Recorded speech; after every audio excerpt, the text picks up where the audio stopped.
Constructor அப்படிங்கிறது one of the method. இதுவும் கிளாஸ்க்கு கீழே தான் நம்ம எழுதுவோம். ஸோ இதில் வந்து பார்த்தீங்கன்னா 4 மெயின் விஷயம் நம்ம கன்ஸ்ட்ரக்டரை பற்றி தெரிஞ்சுக்கணும். இது வந்து ரூல்ஸ்னே சொல்லலாம். கன்ஸ்ட்ரக்டர் அப்படிங்கிறதோட நேம் வந்து கிளாஸ் நேமும் கன்ஸ்ட்ரக்டரோட நேமும் கண்டிப்பாக சேமாக தான் இருக்கணும். அதே மாதிரி கன்ஸ்ட்ரக்டருக்கு வந்து பார்த்தீங்கன்னா ஜஸ்ட் நம்ம ஆப்ஜெக்ட் மட்டும் கிரியேட் பண்ணால் போதும். அந்த ஆப்ஜெக்டை வச்சு நம்ம கன்ஸ்ட்ரக்டரை கால் பண்ணணும்னு வேண்டியதில்லை. தேர்ட் ஒன் வந்து பார்த்தீங்கன்னா கன்ஸ்ட்ரக்டர் வந்து பார்த்தீங்கன்னா கண்டிப்பாக ஸ்டாட்டிக், ஃபைனல் அல்லது அப்ஸ்ட்ராக்டாக இருக்கவே கூடாது. இதுக்கு வந்து பார்த்தீங்கன்னா ரிட்டர்ன் டைப் கிடையாது கன்ஸ்ட்ரக்டருக்கு. ஸோ இதில் வந்து 2 கன்ஸ்ட்ரக்டர் இருக்குது, default constructor and parameterised constructor. Constructor வந்து பார்த்தீங்கன்னா எதனால் நம்ம கன்ஸ்ட்ரக்டர் அப்படின்னு சொல்கிறோம் அப்படின்னு பார்த்தீங்கன்னா, இது வந்து பார்த்தீங்கன்னா வேல்யூஸ் வந்து time of the object creation அப்போ கன்ஸ்ட்ரக்ட் பண்ணுறாங்க அப்படின்னா நம்ம இதை கன்ஸ்ட்ரக்டர்னு சொல்கிறோம். ஸோ நம்ம வந்து கிளாஸில் வந்து கன்ஸ்ட்ரக்டர் கிரியேட் பண்ணணும் அப்படின்னு நெசசரி கிடையாது. பிகாஸ் என்ன அப்படின்னா கம்பைல் டைம் அப்பவே டிஃபால்ட்டாகவே நம்ம கன்ஸ்ட்ரக்டர் வந்து கிரியேட் பண்ணிக்கும். ஸோ நம்ம கன்ஸ்ட்ரக்டர் கண்டிப்பாக கிளாஸ்க்கு கீழே கிரியேட் பண்ணணுமா அப்படின்னா வேண்டியதில்லை. ஸோ நம்ம இப்போ ஒரு எக்ஸாம்பிள் ப்ரோக்ராம் டிஃபால்ட் கன்ஸ்ட்ரக்டருக்கு பார்த்தோம் அப்படின்னா உங்களுக்கு என்னன்னு புரியும். எக்ஸாம்பிள் கிளாஸ் டெமோ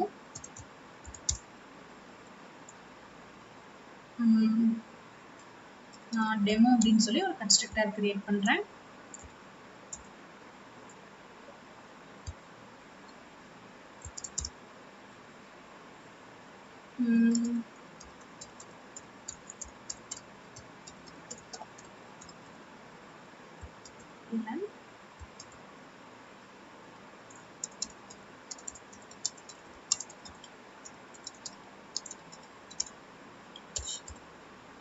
ஓகே, இப்போ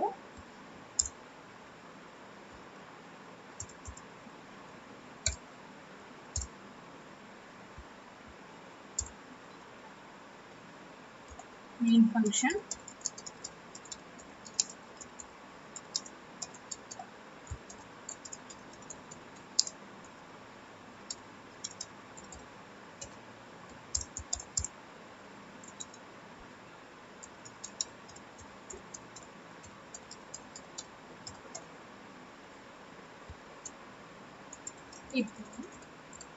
இப்போ நமக்கு மெயின் மெத்தடுக்குள்ளார கன்ஸ்ட்ரக்டரை வந்து நம்ம கால் பண்ணணும் அப்படின்னா ஃபர்ஸ்ட் ஆப்ஜெக்ட் கிரியேட் பண்ணணும். So d equal to new demo. Okay, so நம்ம நார்மலாக ஒரு மெத்தடில் வந்து கிரியேட் பண்ணி அந்த மெத்தடை நம்ம மெயின் ஃபங்க்ஷனில் கால் பண்ணணும் அப்படின்னா ஒரு ஆப்ஜெக்ட் கிரியேட் பண்ணி அந்த ஆப்ஜெக்டோட நேம் வச்சு நம்ம அந்த மெத்தடை வந்து கால் பண்ணுவோம். பட் கன்ஸ்ட்ரக்டரில் வந்து பார்த்தீங்கன்னா ஜஸ்ட் ஆப்ஜெக்ட் மட்டும் கிரியேட் பண்ணோம்னா போதும். கன்ஸ்ட்ரக்டர் வந்து நம்ம அந்த ஆப்ஜெக்ட் வச்சு கால் பண்ண வேண்டியதில்லை. நான் அந்த ப்ரோக்ராம் ரன் பண்ணுறேன். So welcome to Cleverage. So just by creating a object itself நமக்கு அந்த கன்ஸ்ட்ரக்டரை வந்து கால் பண்ணிடும். இப்போ நான் இந்த இடத்துல நான் கன்ஸ்ட்ரக்டரை கிரியேட் பண்ணல அப்படின்னாலுமே கிளாஸ்க்கு கீழே கம்பைல் டைம் ஜாவா கம்பைல் ஆகும்போது டிஃபால்ட்டாகவே ஒரு கன்ஸ்ட்ரக்டர் கிரியேட் ஆகிக்கும். ஸோ இது வந்து பார்த்தீங்கன்னா டிஃபால்ட் கன்ஸ்ட்ரக்டர். நம்ம வந்து பேராமீட்டரைஸ் கன்ஸ்ட்ரக்டர் நெக்ஸ்ட் பார்க்கலாம்.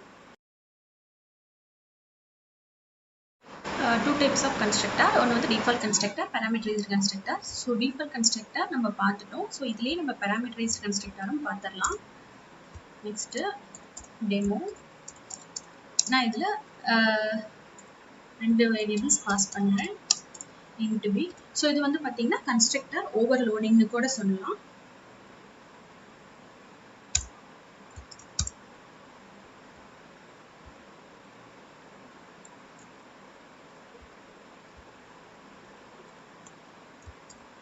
ஸோ இதில் 2 parameters பாஸ் பண்ணியிருக்கேன்.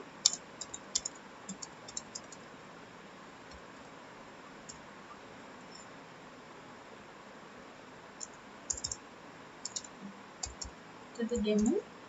3 parameters பாஸ் பண்ணுறேன், int a, int b and int c.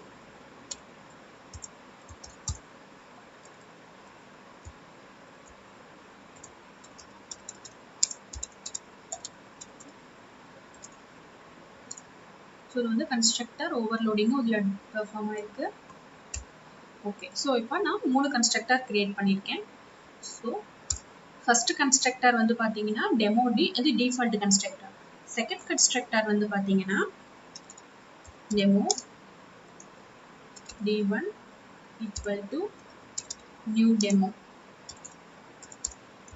So இதில் வந்து பார்த்தீங்கன்னா நம்ம பேராமீட்டர் 2 பாஸ் பண்ணியிருக்கோம், int a and int b. So அதை இங்கே பாஸ் பண்ணணும்.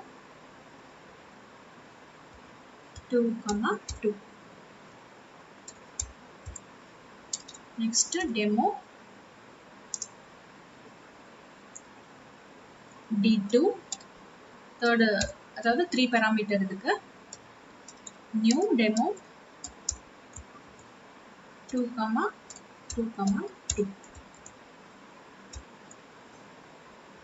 சூப்பர், ரன் பண்ணலாம்.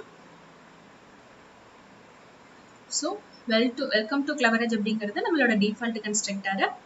நெக்ஸ்ட் டெமோ 1 அப்படிங்கிறது 2 பேராமீட்டர் பாஸ் பண்ணியிருக்கேன். நெக்ஸ்ட் டெமோவில் வந்து பார்த்தீங்கன்னா 3 கன்ஸ்ட்ரக்டர் பாஸ் பண்ணியிருக்கேன்.